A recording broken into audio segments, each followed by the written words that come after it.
আসসালামু আলাইকুম। আশা করি সবাই ভালো আছো। আজকে আলোচনা করব আমরা এসএসসি ফিজিক্সের চ্যাপ্টার 3 কিছু ম্যাথমেটিক্যাল টার্ম নিয়ে। তো আমি এখানে তিনটা ম্যাথ লিখে রেখেছি, এগুলো চলো আলোচনা করা যাক। প্রথম ম্যাথটা আছে ফারুক 10 কেজি ভরের একটি বাক্স একটি মেজের উপর দিয়ে সমবলে টেনে নিল।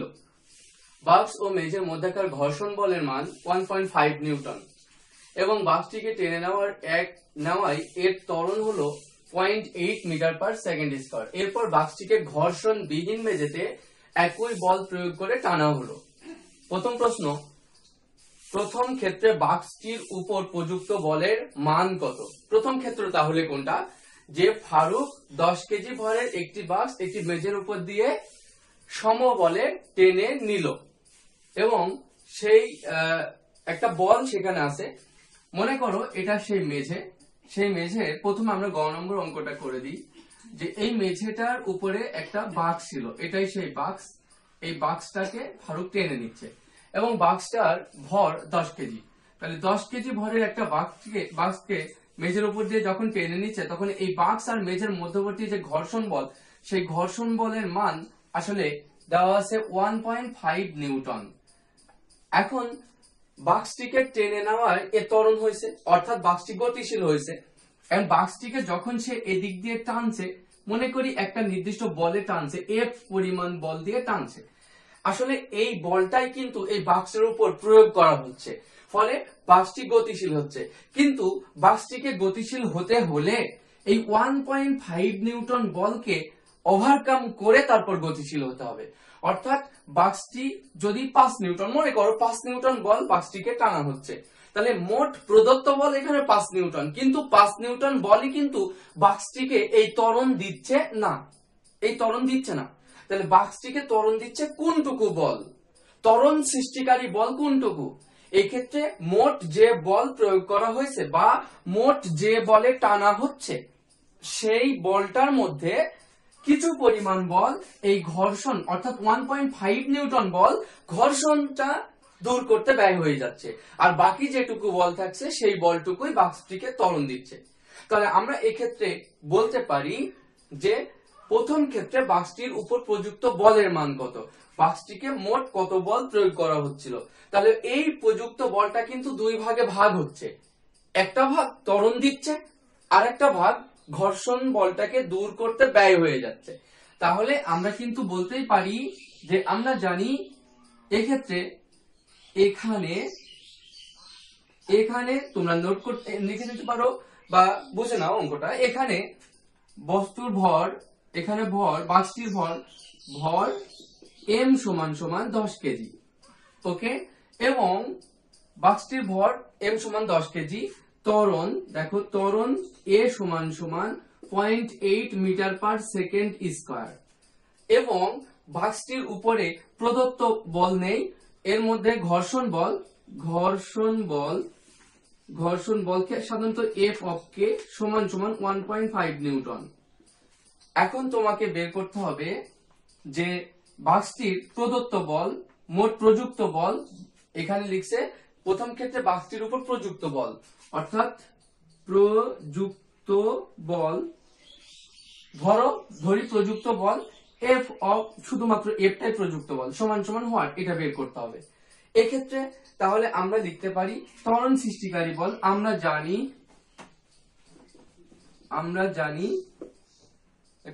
জানি এফ প্রদত্ত বলটা দুইটা ভাগে ভাগ হচ্ছে, প্রদত্ত বল সমান এই যে ঘর্ষণ বল এফ অফ কে প্লাস ত্বরণ সৃষ্টিকারী বল। আমরা বলি ত্বরণ সৃষ্টিকারী বলকে, চলো এফ প্রাইম ধরি ত্বরণ সৃষ্টিকারী বল সমান এফ প্রাইম।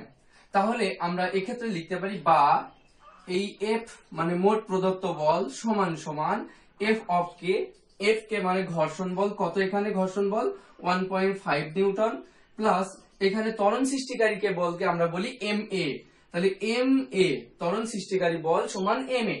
তাহলে 1.5 প্লাস এই এম এর মান কিন্তু 10 ইন্টু এর মান কত দেখলাম, এর মানটা দেওয়া আছে ত্বরণ 0.8, তাহলে আমরা পেলাম 1.5 প্লাস 8 সমান সমান 9.5 নিউটন। ওকে, তাহলে এই বস্তুটিকে 9.5 নিউটন বলে টানা হয়েছিল, অর্থাৎ বস্তুর উপর প্রযুক্ত বল 9.5 নিউটন।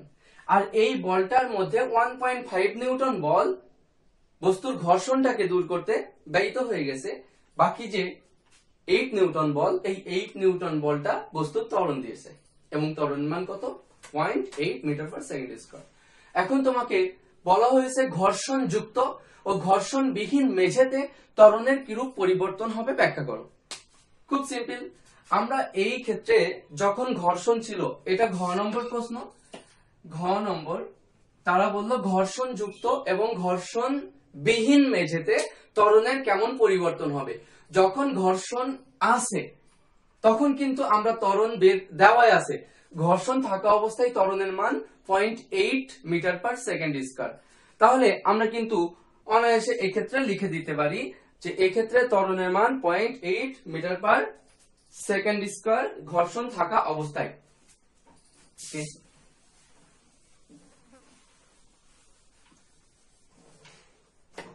তাহলে গ হতে পায় বা দেওয়া আছে বা প্রশ্ন অনুসারে প্রথমে লিখে নেওয়া যায়, প্রশ্নানুসারে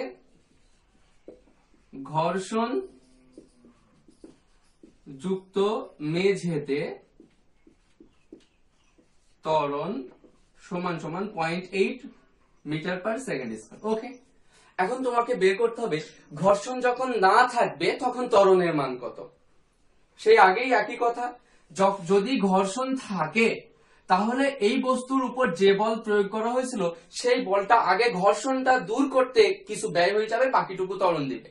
আর যদি ঘর্ষণ না থাকে তাহলে যে বল মোট প্রয়োগ করা হবে ওই পুরো বলটাই বস্তু ত্বরণ দিবে, বস্তুকে গতিশীল করবে। যেহেতু এখানে ঘর্ষণ নেই তাই গতির বিরুদ্ধে বাধাও নেই, তাই আমরা এক্ষেত্রে বলবো যে দ্বিতীয় ক্ষেত্রে আবার ঘর্ষণ বিহীন অবস্থায়, তোমরা কি লিখতে পারো? ঘর্ষণবিহীন অবস্থায় লেখা যায় যে ত্বরণ সৃষ্টিকারী বল, দেখো ত্বরণ সৃষ্টিকারী বল বাংলায় লিখতেও পারো, নাও পারো, F1 F2 F3 দিয়েও লিখতে পারো, F দিয়েও লিখতে পারো, ইচ্ছা তোমার। ত্বরণ সৃষ্টিকারী বল, এই ত্বরণ সৃষ্টিকারী বলটা আর এই ঘর্ষণ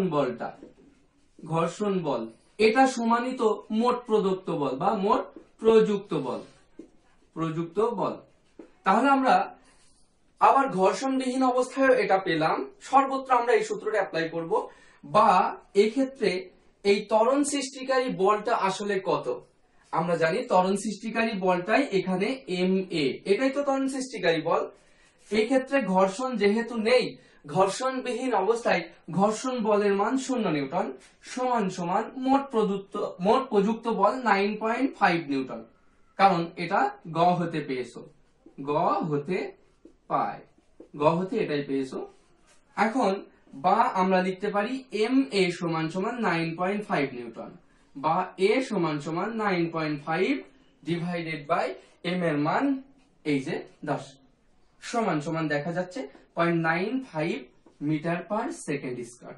অর্থাৎ যখন ঘর্ষণ ছিল না তখন ত্বরণ কিন্তু বেড়ে গেছে, আগে ত্বরণ ছিল 0.8 মিটার পার সেকেন্ড স্কয়ার। এখন তুমি নিজে মন্তব্য করে দিবা যে ঘর্ষণ বিহীন অবস্থায় ত্বরণের মান বৃদ্ধি পাবে এবং বিয়োগ করেও দেখাইতে পারো এটা বিয়োগ এত, অর্থাৎ এতটুকু বৃদ্ধি পাবে।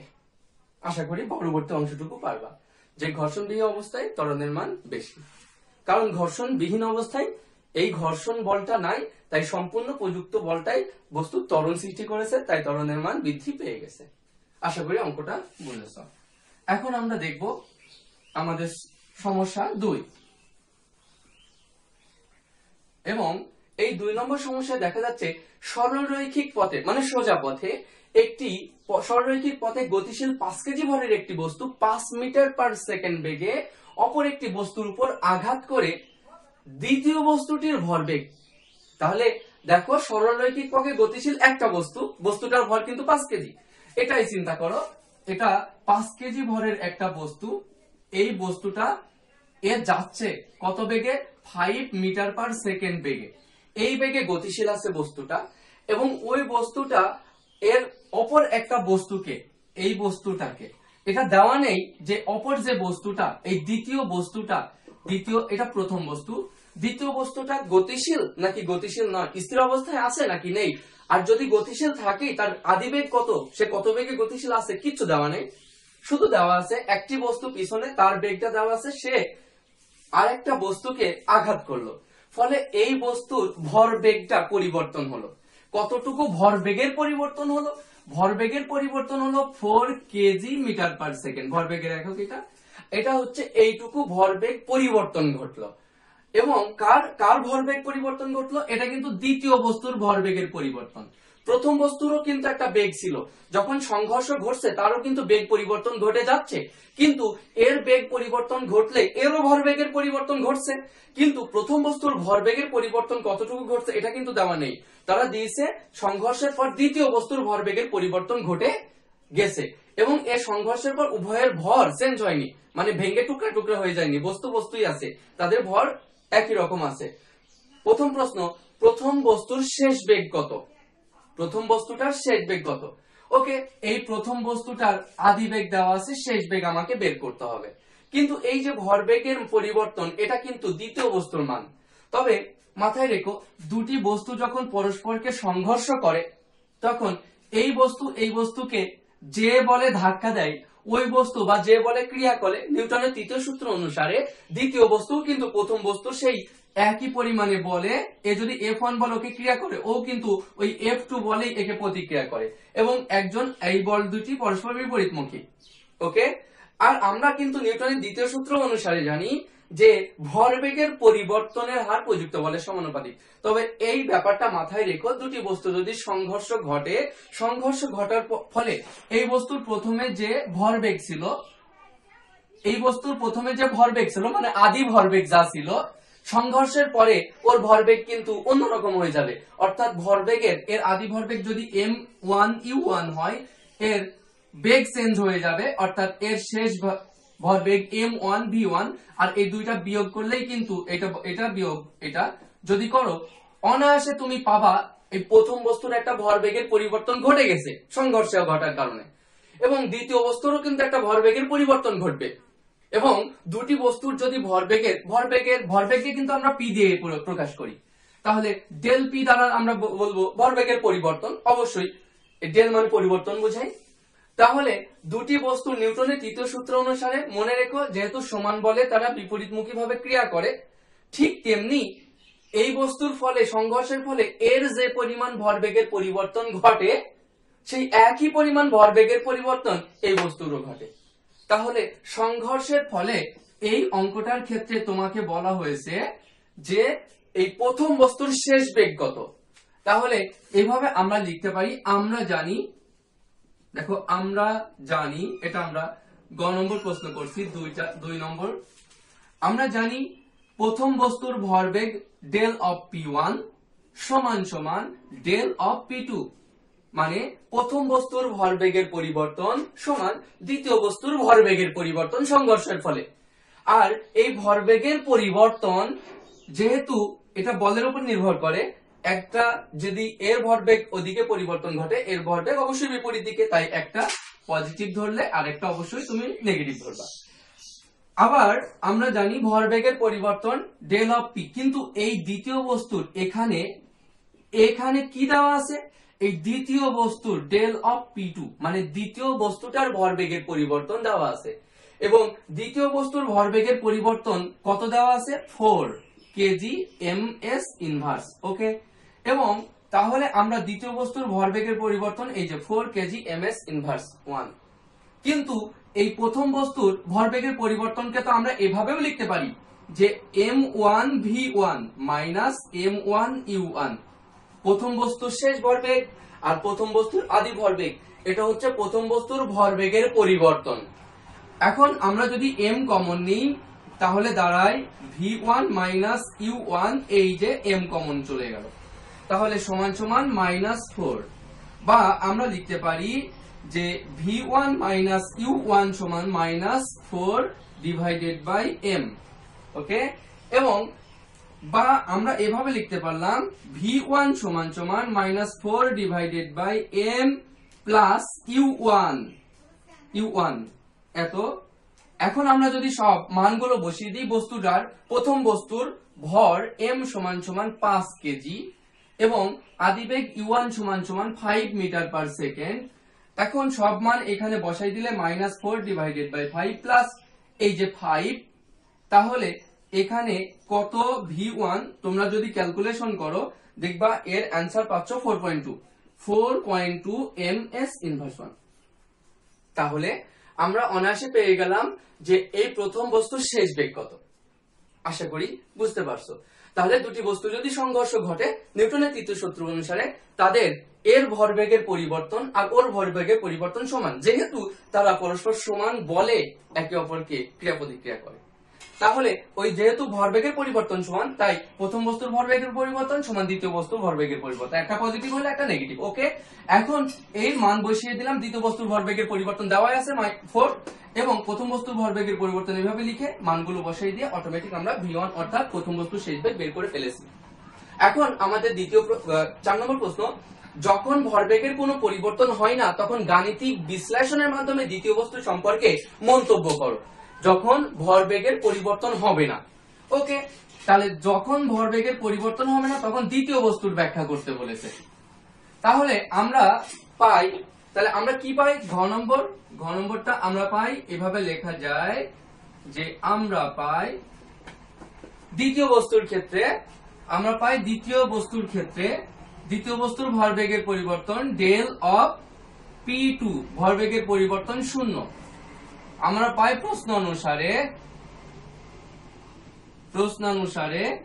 দ্বিতীয় বস্তুর ভরবেগের পরিবর্তন ডেল অফ p2 সমান 0, বা এক্ষেত্রে বা এই যে ডেল অফ p2 অর্থাৎ m2v2 মাইনাস m2u2, অর্থাৎ দ্বিতীয় বস্তুর শেষ ভরবেগ বিয়োগ দ্বিতীয় বস্তুর আদি ভরবেগ, এটা হচ্ছে দ্বিতীয় বস্তুর ভরবেগের পরিবর্তন সমান সমান 0। এগুলো কোথায় পেলাম, কারণ দ্বিতীয় বস্তুর ভর মান দেওয়া নেই, দ্বিতীয় বস্তুর শেষ বেগ দেওয়া নেই, দ্বিতীয় বস্তুর আদি বেগ দেওয়া নেই, এগুলো সব ধরে নিতে হবে তোমাকে সাইডে।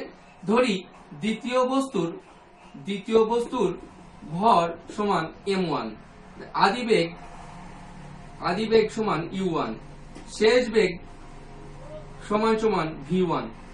এই যে আদি বেগ সমান u2 এবং শেষ বেগ সমান v2 দ্বিতীয় বস্তুর ক্ষেত্রে। তাহলে আমরা লিখতে পারি বা m2v2 সমান সমান m2u2, অর্থাৎ m2 কাটা দিলে আমরা পেলাম এই যে v2, অ্যাকচুয়ালি পেয়ে গেছি v2 সমান সমান u2, অর্থাৎ পেয়ে গেলাম দ্বিতীয় বস্তুর আদি বেগ যা থাকবে, মানে প্রথমে তার বেগ যা ছিল পরবর্তীতে বেগ সেই একই থাকবে। অর্থাৎ যদি এর ভরবেগের পরিবর্তন না হয় তাহলে তার বেগের পরিবর্তন, যদি এর উপর মানে প্রশ্ন ছিল যে যখন ভরবেগের কোনো পরিবর্তন না হয় তখন দ্বিতীয় বস্তু প্রথম যে বেগে ছিল শেষেও সেই বেগেই থাকবে, এবং সেই নিউটনের প্রথম সূত্র অনুযায়ী বল প্রয়োগ না করলে ভরবেগেরও পরিবর্তন ঘটবে না, আর ভরবেগের পরিবর্তন না ঘটলে বস্তু যে বেগে ছিল সেই বেগে অবিরাম চলতে থাকবে। এখন আমরা যাব পরবর্তী প্রশ্নে। পরবর্তী প্রশ্নটা পড়লে আমরা পাবো সালমান 400 গ্রাম ভরের একটি স্থির ফুটবলের উপর, এই যে মনে করো সেই স্থির ফুটবল, এটা এই স্থির ফুটবলটা এভাবে, এই ভর হচ্ছে 400 গ্রাম। তাহলে সালমান 400 গ্রাম ভরের একটি স্থির ফুটবলের উপর 2 সেকেন্ড যাবত 5 নিউটন বল প্রয়োগ করে। তাহলে সালমান এই ফুটবলের উপর 2 সেকেন্ড ধরে বল প্রয়োগ করতেই আছে, ওকে, এবং তাহলে টাইম টি সমান সমান 2 সেকেন্ড এবং এফ সমান সমান 5 নিউটন বল প্রয়োগ করেছে এই ফুটবলটার উপর। তাহলে এবং ফুটবলের অবস্থান থেকে 120 মিটার দূরে, তাহলে এটা যদি ফুটবলের অবস্থান হয় এখান থেকে 120 মিটার দূরে একজন ব্যক্তি দাঁড়ায় আছে, 120 মিটার দূরে, তাহলে এটার ডিসটেন্স হচ্ছে 120 মিটার, এস সমান সমান 120 মিটার। তাহলে ফুটবল থেকে 120 মিটার দূরে, ফুটবল অবস্থান থেকে 120 মিটার দূরে দাঁড়িয়ে থাকা শাকিলের দিকে, তাহলে এটা হচ্ছে শাকিল, এই শাকিলের দিকে শাকিলের দিকে ফুটবলটা গতিশীল আছে। মাঠের ঘর্ষণ বল, আচ্ছা ফুটবল যে যাবে এই ফুটবলের সাথে মাঠের যে ঘর্ষণ বল, সেই ঘর্ষণ বলের মান আমরা এফ কে দিয়ে প্রকাশ করি সাধারণত, সমান সমান 1 পয়েন্ট কত দেখলাম, এটা 1 নিউটন, সরি এর মান 1 নিউটন। 1 নিউটন ঘর্ষণ বল আছে, তাহলে ফুটবলকে 5 নিউটন বল প্রয়োগ করলেই কিন্তু এই পুরো বলটা ফুটবলকে ত্বরণ দিবে না, অর্থাৎ গতি দিবে না। তার থেকে 1 নিউটন বল বাদ দিলে যে 4 নিউটন বল থাকবে, এই 4 নিউটন বলটাই কিন্তু ফুটবলকে গতি দিবে, অর্থাৎ এম এ সমান 4 মানে এম এ দিবে। তাহলে আমরা চলো এই ক্ষেত্রে প্রথম প্রশ্ন হচ্ছে বল প্রয়োগের ফলে ফুটবলের ত্বরণ কত হয়েছিল, সহজ প্রশ্ন। তাহলে গ নম্বর প্রশ্নটা সহজ আশা করি। গ নম্বর প্রশ্নের জন্য আমরা এভাবে লিখতে পারি, আমরা জানি, খুব সহজে তোমরা এই বাংলা বাক্যটা ইউজ করতে পারো। আমরা জানি ত্বরণ সৃষ্টিকারী বল, মানে আমরা জানি এখানে বলছে ত্বরণ কত, তাই আগে এই দিকটা লিখি। আমরা জানি ত্বরণ সৃষ্টিকারী বল, ত্বরণ সৃষ্টিকারী বল যোগ আসলে ঘর্ষণ বল, নিশ্চয় মাথায় আছে ত্বরণ সৃষ্টিকারী বল আর ঘর্ষণ বল, আসলে এই দুইটা মিলেই প্রযুক্ত বল, প্রযুক্ত বল বা মোট প্রদত্ত বল। আসলে এই বলটাই অনেকে আমরা এইভাবে এফ প্রদত্ত বল লিখি, আর ঘর্ষণ বলকে এফ কে লিখি, অনেকে আমরা এই ত্বরণ সৃষ্টি বলকে এফ প্রাইম লিখি। ইচ্ছা তোমার, এটা কি দিয়ে প্রকাশ করবা, 1 2 3 দিয়ে প্রকাশ করলে তোমার কোনো ব্যক্তিগত ইচ্ছা, তোমার এখানে কোনো সমস্যা নেই। তাহলে আমরা লিখতে পারি, বা এখানে ত্বরণ সৃষ্টিকারী বলকে কিন্তু আমরা এম এ বলি, তাই এখানে ডাইরেক্ট এম এও বসাতে পারো। আমরা এম এ সমান এফ কে যোগ এখানে আমাদের বের করতে হবে এম এ ত্বরণ কত, ফুটবলের ত্বরণ কত। তো এখানে আমরা দেখতেই পাচ্ছি যে ঘর্ষণ বল 1 নিউটন আর প্রদত্ত বল কত নিউটন বল প্রয়োগ করা হয়েছে, 5 নিউটন। আর এম এর মান পয়েন্ট, এখানে এম তোমরা সাইডে সব নোট দিয়ে দিয়ে প্যারামিটার গুলো লিখবা।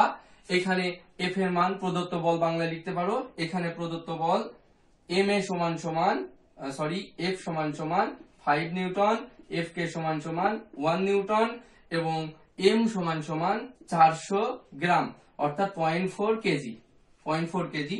তাহলে 0.4 ইন্টু এ, তাহলে আমরা পাচ্ছি এ সমান সমান 5 মাইনাস 1 ডিভাইডেড বাই 0.4, তাহলে এ সমান সমান 4 ডিভাইডেড বাই 0.4, হ্যাঁ কত আসে 10। অতএব এ সমান সমান আশা করি 10 মিটার পার সেকেন্ড স্কয়ার। তাহলে ফুটবলটার ত্বরণ কত ছিল, 10 মিটার পার সেকেন্ড স্কয়ার। আশা করি উত্তর হয়েছে। ঠিক আছে, আমরা ফুটবলটা ত্বরণ শিখে ফেললাম কত ছিল। এখন পরবর্তী প্রশ্ন, ফুটবল শাকিলের কাছে পৌঁছাবে কিনা যাচাই করো। চলো দেখি, তাহলে ফুটবলের ত্বরণ এটা, ফুটবল শাকিলের কাছে পৌঁছাবে কিনা দেখি। তো ফুটবল যদি শাকিলের কাছে পৌঁছাতে হয় তাহলে ফুটবলটা কিন্তু 2 সেকেন্ড ফুটবলের উপর বল প্রয়োগ করা হয়েছিল, তারপরে আর বল প্রয়োগ করা হয়নি। তাহলে 2 সেকেন্ড বস্তুটা বল পেয়েছে, বস্তুর উপর প্রযুক্ত বল ছিল 2 সেকেন্ড। তাহলে 2 সেকেন্ড কোন একটা ফুটবলের উপর যখন বল প্রয়োগ করা হয়েছে, এই 2 সেকেন্ড কিন্তু বল আছে, ত্বরণ আছে এবং বস্তুটা ত্বরণে গেছে, এবং 2 সেকেন্ড পর বস্তুটা কিন্তু হুট করে সাথে সাথে থেমে যাবে না, এটা তার অলরেডি যে একটা গতি পেয়ে যাবে, একটা বেগ পেয়ে যাবে, সেই বেগের কারণে সে কিন্তু চলতেই থাকবে যতক্ষণ না তার বেগ শূন্য হয়ে যায়। তাহলে আগে আমরা হিসাব করব যে আবার বস্তুটা যে পরবর্তী বল প্রয়োগ করা হয়নি যে থেমে যাবে, তাই প্রথমে ফুটবলটা দেখি কিভাবে গেছে। আগে প্রথমে দেখবো যে গ হতে পায়, এটা ঘ নম্বর প্রশ্ন, প্রথম 2 সেকেন্ডে ফুটবল কত দূর অতিক্রম করলো। তাহলে প্রথম 2 সেকেন্ডে স্পিড ফুটবল ছিল যে প্রথম 2 সেকেন্ডে ফুটবলের অতিক্রান্ত দূরত্ব, প্রথম 2 সেকেন্ডে ফুটবলের অতিক্রান্ত দূরত্ব s1 সমান ut plus half into a into T square. তাহলে এখানে আমরা সাইড নোট সব দিতে পারবো, s1 সমান ut plus half a t square. Okay, চলো মান বসাই দিই, প্রথম ক্ষেত্রে দ্বিতীয় ক্ষেত্রে লিখলেও কোনো সমস্যা নেই। তাহলে u এর মান ছিল 0 ইন্টু টাইম হচ্ছে 2 প্লাস হাফ ইন্টু a এর মান কত, প্রথম ক্ষেত্রে ত্বরণ কত 10 ইন্টু টাইম কত 2 স্কয়ার।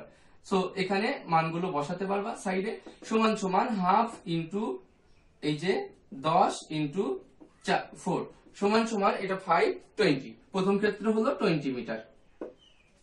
তাহলে ফুটবলটার উপর যখন বল প্রয়োগ করা হয়েছে, ফুটবলটি সে 20 মিটার যখন গেছে তখন 2 সেকেন্ড কমপ্লিট হয়ে গেছে, তারপর আর বল প্রয়োগ করা হয়নি। এখন যেহেতু বল প্রয়োগ করা হয়নি, প্রযুক্ত বল কিন্তু আর নেই, কিন্তু ফুটবল গড়াচ্ছে, রাস্তার ঘর্ষণ বল কিন্তু রয়ে গেছে। তাই ফুটবল আগে যে ত্বরণে যাচ্ছিল সেই ত্বরণে যাবে না। তাহলে কি ত্বরণ নিয়ে যাবে এবং ফুটবল যে কতটুকু মানে যাবে মোট দেখি চলো। তাহলে ফুটবলটা 2 সেকেন্ড যাবত বল প্রয়োগ করায় ফুটবল এইখানে থেকে এত দূর পর্যন্ত, মনে করো এই পর্যন্ত পৌঁছাইছে, এই পর্যন্ত সে 20 মিটার দূরত্ব অতিক্রম করেছে। এই জায়গায় যাওয়ার পর সে কিন্তু এই রাস্তার ঘর্ষণ বল তাকে বাধা দিচ্ছে, কিন্তু কেউ এমন নেই আর বল প্রয়োগ করেছে, তাহলে ওর ত্বরণ পরিবর্তন ঘটে গেছে। তাই আমরা হিসাব করি সে এই 2 সেকেন্ড পরে তার বেগ কত হয়েছে, সেটাই হবে পরের ঘটনার আদিবেগ, পরের ঘটনার আদিবেগ। এবং ফুটবলটা ততক্ষণ পর্যন্ত যাইতে পারবে যতক্ষণ তার বেগ শূন্য না হয়। তাহলে শেষ বেগ কত? শূন্য। এবং আদিবেগ কত? এই 2 সেকেন্ড পর যে বেগটা হবে সেটাই হবে তার আদিবেগ। তাহলে 2 সেকেন্ড পর যে বেগটা হয়েছে, 2 সেকেন্ড পর বেগ কত হয়েছে চলো দেখি। তাহলে আমরা বলতে পারি প্রথম 2 সেকেন্ড পর বেগ, প্রথম 2 সেকেন্ড পর বেগ ভি সমান সমান ইউ প্লাস এটি। তাহলে ভি সমান সমান ইউ এর মান কত আমরা জানি 0, প্লাস এর মান কত ছিল 10 ইন্টু টাইমের মান 2 সমান সমান 20 মিটার পার সেকেন্ড। এটা ছিল এই জায়গায় ফুটবলের বেগ 20 মিটার পার সেকেন্ড। এবং 2 সেকেন্ড পর আর কিন্তু বল প্রয়োগ করা হয়নি, অর্থাৎ ত্বরণ আর এই 10 থাকবে না। চলো ত্বরণ কত থাকে দেখি। তাহলে আবার আমরা জানি, আমরা কিন্তু আবার লিখতে পারি, আবার মানে বল অপসারণের পর, আবার বল অপসারণের পর,